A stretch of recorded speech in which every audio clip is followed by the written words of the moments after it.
read in the newspapers that doctors actually used a 3D printer to create a liver to actually save a human's life. And I was just sitting there reading the newspaper and I was like, wow, we could do that? It goes to show that technology is the only way forward. That's why we believe that the firm should go for the 3D printing business model because it's the only way to advance. Good day, everybody. My name is Fabiola Neto, and we are from the University of Nottingham, Malaysia campus. Our team is called TNF Consulting, and before we move on, I will introduce my teammates. This is Lisa, Charles, and that is Ben. Before we begin today, we will move on to the agenda where you can actually see the flow of our presentation today. We will start with the context where we will tell you more about what's important about the firm to move on to our issue analysis, our strategy, and the impact of our strategy. At the bottom, you can actually follow the legends, and we've highlighted it based on which segment we are on. Moving on to the context. What do we know? Our objective for today is for the firm to successfully adopt the 3D printing business model and remain competitive as a Chinese manufacturer. And we know that the firm is currently a traditional manufacturing company, and there is potential growth with the adoption of the 3D business model. And as you can see in the second column, that is the business life cycle of the 3D printing market. And it is currently still in the early stages. And if you look at the graph for the 3D printing market, the compounded annual growth rate in terms of revenue is 27%. And in terms of demand, it is 34%. So moving on to 3D printing in China, the main two industries with the highest amount of revenue is automotive and education. But this time around, we decided to highlight on education. Why? Because the difference between education and automotive is not that big, and the potential growth for education is a lot higher. I will now pass on to Lucia, who will talk to you about the issue analysis. Before we present the strategies that we're going to present that to help our client to remain competitive, let us first look at value chain analysis on how 3D printing methods are going to impact on the value chain of our clients. So due to time constraint, I will not be presenting all of the impacts in the value chain. I'll be presenting human resource as well as sales and marketing in the core activities. So in terms of human resource, if you were to compare the traditional manufacturing processes with the modern manufacturing processes, we will realize that in modern manufacturing processes, we need to hire more knowledge-rich talent in contrast with more unskilled labor in traditional manufacturing processes. So in terms of sales and marketing, we realize that if you were to adopt 3D printing technology, we are able to adapt and respond much quickly to the demand of our clients. So next up. So in terms of new business model analysis, we have identified the both advantages and disadvantages in adopting this new technology. So in terms of disadvantages, we realize that there's a very high initial investment cost in the initial stage. And secondly, we require more knowledge-based talent, as I mentioned. Thirdly, there's a lack of scalability in the initial stage. However, these three are not the major concerns because we firmly believe that in 1 or 2 years' time, due to technology advancement, we can definitely leverage our economy of scales and lower down all the risks of investment and cost. So moving to the advantages, the number one advantages of adopting this technology is that we are able to adapt and respond quickly to the demand of the customer, as I mentioned just now in the value chain analysis. The second thing is that we are able to reduce inventory costs as well as to improve delivery time to our customers. And thirdly, there's a huge potential in this industry because according to this case, there's only 10% of market share, 10% of market share in this industry. So in order to remain competitive in this industry, we realize that it's very important that we are able to develop strategies that helps our company to remain sustainable. So we have identified that the first issue that we need to tap into is talent issue. Because according to PwC 2014 research report, we realized that 45% of respondents agrees that there's lack of expertise in China, and it's very difficult for China manufacturer to hire suitable expertise for this technology. Secondly, retention of talent. without good retention of talent, we are not able to sustain ourselves because there will be no success. There will be no good succession plan to help our company to move on to next stage. Secondly, in terms of brand image, there's uncertainty of quality in the final product, and is supported by the HSBC PMI index. As you can see, in 2014, China is currently in the dangerous stage of 50, and there's a sign of reducing of PMI index. So next, I'll pass on to Charles to tell us how do we leverage on this technology and maximize our potential of client. Thank you, Lisa. Alright, so what we understand about strategy is a trade-off. You have to lose something to gain something. So in order to do this, we actually identified several possibilities, several strategies that we can use to actually tackle this problem. These are the three strategies, and as you can see from this matrix, the vertical line is to show you the value creation, and the horizontal line is to show you the ease of the execution, whether it's easy to execute or difficult to execute. What we find is we want to do two strategies, and we will show you. And the strategies that we will use is actually to invest in talent management, and the second one is to go into diversification. The first strategy that I will tell you about is investing in talent management. And our investing in talent management will go into three different actions. Our first action is to attract more focus on knowledge-based talent locally as well as internationally. As my colleague Lisa has explained, it is very difficult to look for knowledge-based talent in 3D printing. Therefore, we will actually pay a premium in order to attract the best talent to come into our company in order to help us improve on the business. The second part of our action is to improve customer service. Our customer service enhancement is very important because what we find about China products is that quality can be an issue.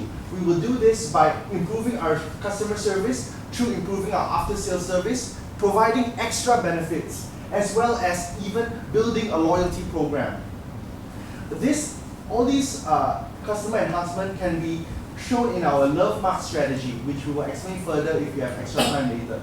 Our third action is to invest in total quality management, where life cycle costing shows that our major cost is determined mainly in our design. So if we perfect the design, we can actually reduce the cost overall. Implementing these strategies will come with certain risks. Some of the risks that we've identified is actually by attracting these knowledgeable talents, what we can do is actually other people will actually go and take our talents away from us. And the second part is actually people might actually steal our trade secrets through our innovation. There are many impacts that we can see, that we can find in investing in this strategy. The first impact is actually increasing innovation, which will help us become a market leader in innovation in terms of manufacturing and 3D printing.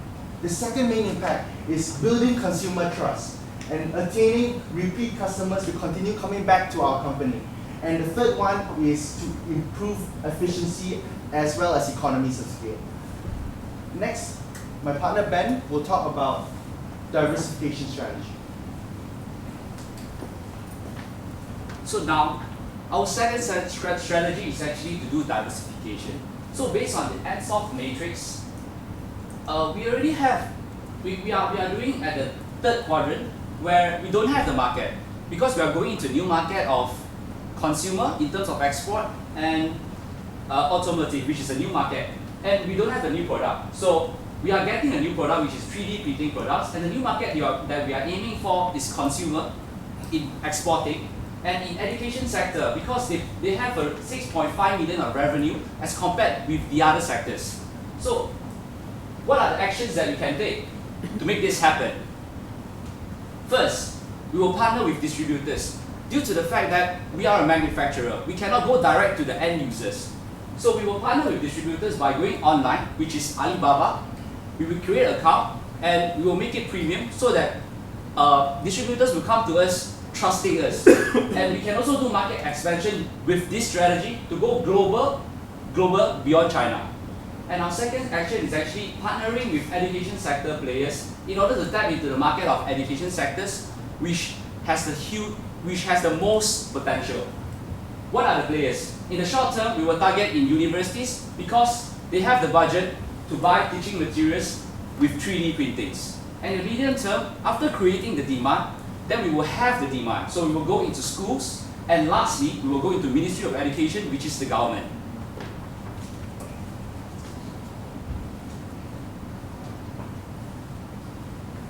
So what is the risk of implementing this strategy? Of course, we'll have reputational risks of partners, for example, like Alibaba. If there is any fault in Alibaba website due to the misuse of other manufacturers, we will get affected as well. And secondly, it will be the relationship risk because we are using a middleman. We are a manufacturer. We can't go to the consumers directly. However, after weighing the impact and the risk, we think that this strategy is still a very good strategy, and our client should definitely implement it because by doing diversification, we can increase our market share and we can brand ourselves as a trusted manufacturers by using an Alibaba account or in the long term, physical stocks.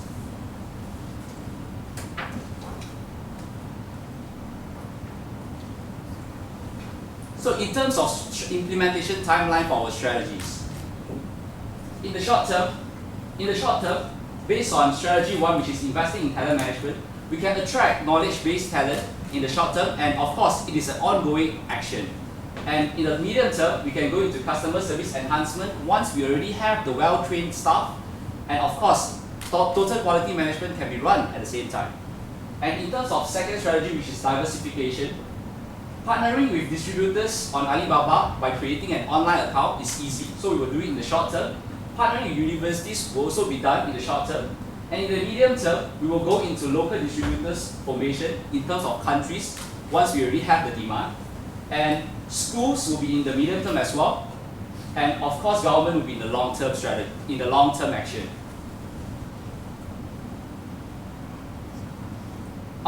Implementing our strategies will have a lot of impact for our client, such as financial impact, brand impact as a trusted manufacturers, employee satisfaction because we are doing talent management, encouraging innovations, and so on. However, due to time constraint, we are only focusing in financial impact, which is the increase in revenue, as well as the economies of scale in the long term.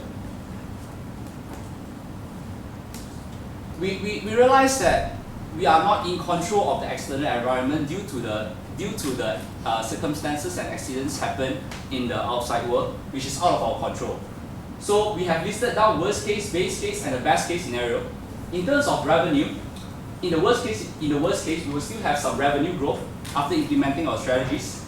And in the best case, of course, we will have a very, very high revenue growth due to the right implementation of strategies. And in total cost, we can see that at the last graph, there is a worst case, best case, and base case scenario. So in the best case, we can achieve a very low cost in the long term, and even in the worst case, we can still have economies of scale, which is very low. But after comparing revenue and cost, we can see that there is definitely an increase in profit in the long term. So now I would like to pass on to Fabiola to wrap up our presentation. So we know that in order for a firm to sustain, the sustainability is very important and long-term strategies are important. But we also know that quick wins are also equally as important because quick wins keep your employees motivated. Quick wins actually tell people that, hey, this company is actually doing quite okay. And because of that, we've actually had short-term and long-term strategies that we believe the firm should adopt, and with the 3D printing business model, because we all believe that the 3D printing business model, if implemented correctly, is the only way forward. Thank you. Thank you.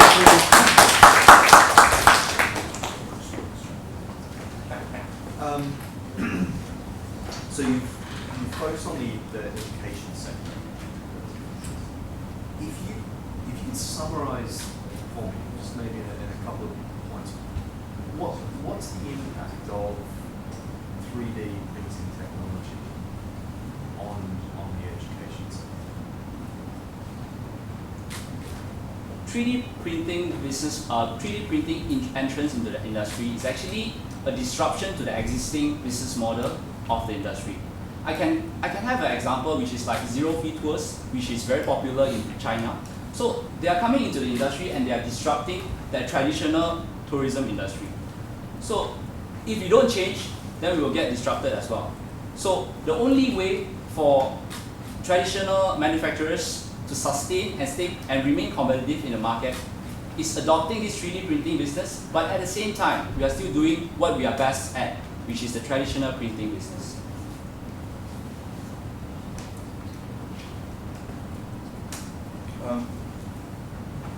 In terms of your business model, I'm the CEO of the company. Where would you suggest that I locate, in terms of my client, where would you suggest I locate my manufacturing and locate my storage? So you've given me the ideas of the people that you want to sell into. So in terms of the model, you're going to use 3D printing to produce something. Where are you going to produce that? Are you going to produce it close to the consumer or in China? And where are you going to store it? In terms of what we understand from 3D printing is you can actually place it near, what we will do is we'll place it nearby the consumer.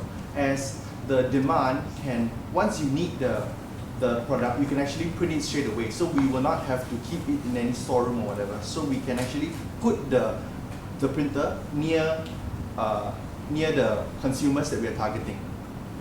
So currently I own 3 factories in China.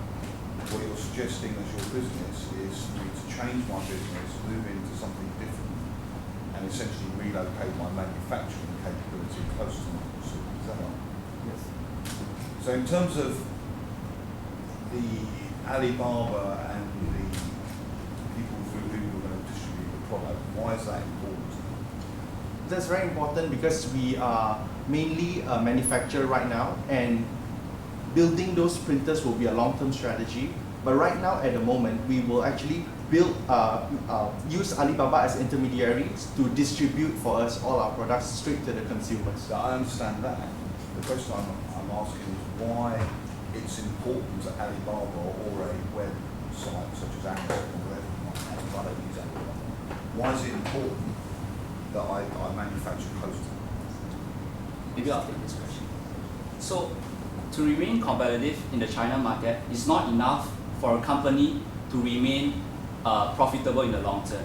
So we should not just focus our vision in a local context, but we should go globally.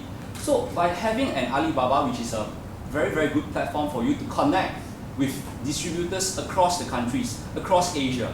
So of course, we should have this Alibaba account, and when we have the resources, we will even pay to upgrade to Gold member, so that we can connect with the distributors across across Asia, and in the long term, we can have a network of distributors distributing our products to the consumer market, which is the biggest portion in exporting of 3D printing products in China.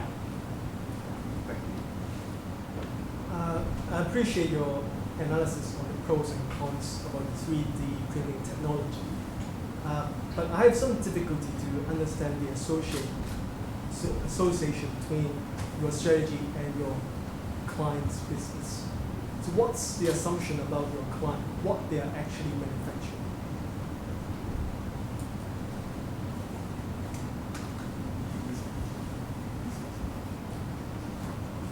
Did you understand the question? Can you repeat that? Sorry. Sure, let me repeat it. You mentioned that the client is focusing on education business. So, We want them to focus in education sector. okay, education sector. Yeah. So what are they going to manufacture? If we are talking about books and printings, then I think 2D technology is sufficient. Why we have to go into 3D technology? In terms of their short-term strategy would be to print materials like prototypes, which is why our short-term strategy is to actually go into universities, because university is a research center, and we all know that. And it's very important to, we can use the 3D printers to actually build prototypes, and it'll be very useful to print parts for the engineering schools, the School of Medicine, and which is why we saw so much potential in the education sector. And yeah, I think you might add on the advantages and disadvantages and how it links to the strategy. So you thought that the analysis that can actually be applied across different industries, because even though in terms of human resource or in terms of sales and marketing, even though it's a manufacturing factory that manufactures furniture, so by applying this 3D printing technique, they are able to transform from a very traditional modular design and a complex manufacturing process into much more simpler processes, to be able to print furniture literally out from a printer, and it will be definitely help us to increase our efficiency in terms of delivering the correct product to the correct target customer, which in this case is education. So I think what you're advocating, if I get it right, is that I move my business from a high volume, low margin product into a high margin, low volume. Because it seems to me that in terms of engineering schools and university, there isn't that much demand for prototypes. I mean, you're not going to be producing them on a multiple scale. Is that what you're proposing? We are proposing strategies to take on a new business segment, because we can see the potential in this business segment. We believe that in traditional printing, there is still potential in that, but the growth is actually smaller as compared with the compounded annual growth rate of this 3D printing business. So we will recruit talents like a project team to run on this specifically, but at the same time we will still remain our traditional printing business. So we can actually get revenues from this both business segment, and it will help to make our business balance sheet more healthy. Aside from that, we came up with our business model and our strategy, and as you can see, our strategy is also talent management, because we believe that in terms of our strategy is how we could actually adopt the business model and how it will be able to sustain in the long run, which is why we actually spoke about talent management as well, because it's very important to have good people and to actually regain the trust of consumers into the Chinese manufacturing industry. And that is exactly why we linked our strategy to that particular talent management as well. I have one further question. How does, so let's say many businesses face a talent management issue, HSBC being one, right? So how does moving your manufacturing from one centralised base to decentralised bases using 3D technology enhance your ability to manage your talent? So I'm moving from one factory in one city in China to a number of smaller operations in different cities in Asia. How does that enhance my ability to manage my talent pipeline? So by decentralizing, we realize that it is of course a very difficult action for the manufacturer. However, we must take risks in order to change, and the reward will be even bigger because we take a high risk in achieving this success. So I can quote you the example, which is what Starbucks has been doing all the time. They are creating new stores in new country where they do localization, so that they can cater to the local citizen needs. And what they will do is that they will send their most experienced barista to the store and become a store manager, and he will be there to train the other employees that they recruited from the country itself to become a good barista. And when the team is actually well trained, then he will go back to his own country, or perhaps he can actually promote another local citizen to become the store manager, and this will go on and on. Please allow me to add on that. So due to technology advancement, the changes of demand and volatility of these markets is extremely high. So in order to manage the volatility, it's very important that we reduce the barriers between us and customers. So by relocating our company close to a customer, we can able to understand the needs of customer right quickly, and then we do necessary changes and to re-strategize our strategy in a much more efficient way. Yeah, thank you. I mean, I the answer to that question really is in a centralised model. You know, if you're in one city in Asia, the talent to support a business that's such as this with high-tech equipment, you may not be able to find it.